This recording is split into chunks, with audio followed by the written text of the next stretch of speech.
Copy paste না করেও একটি ওয়ার্ড ফাইল থেকে লেখা অন্য আরেকটি ওয়ার্ড ফাইলে নেওয়া যায়। সেটা কিভাবে করা যায়, এই পদ্ধতিটা যদি আপনি না জানেন তাহলে কিন্তু আপনি এই কাজটি পারবেন না। আপনাকে বলা হলো এই যে ওয়ার্ড ফাইলটি আছে, এই ওয়ার্ড ফাইলের লেখাগুলোকে কপি না করে এই যে ওয়ার্ড ফাইলটি আছে এখানে নিয়ে আসতে হবে। সেক্ষেত্রে আপনাকে এই পদ্ধতিটা অবলম্বন করতে হবে, যে পদ্ধতিটি আমি এখন দেখাবো আপনাদেরকে। তো চলুন শিখে নিই কিভাবে এই কাজটা করব। আমি নতুন পেজ নিয়ে নিলাম। এখানে আমি ওই ডকুমেন্টের লেখাগুলোকে এখানে ইনসার্ট করব, কপি করা ব্যতীত।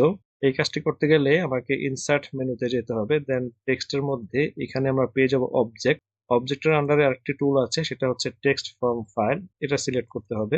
এটা করার পরে আমার ফোল্ডার ওপেন হবে। আমাকে সেইখানে যেতে হবে যেখানে আমার ওই ওয়ার্ড ফাইলটি আছে। আমি এখান থেকে খুঁজে বের করব ওই ওয়ার্ড ফাইলটি যেটা আমি চাচ্ছি এখানে ইনসার্ট করতে, যে লেখা।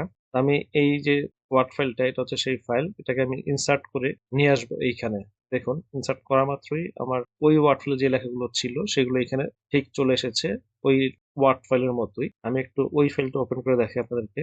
দেখুন এইখানে আপনার নিজের ল্যাপটপ বা ডেস্কটপ পূর্ণাঙ্গ স্পেসিফিকেশন কিভাবে চেক করবেন, এই যে ফাইলটা এটা কিন্তু এখানে চলে এসেছে। আশা করি বিষয়টা বুঝতে পেরেছেন। ধন্যবাদ সবাই।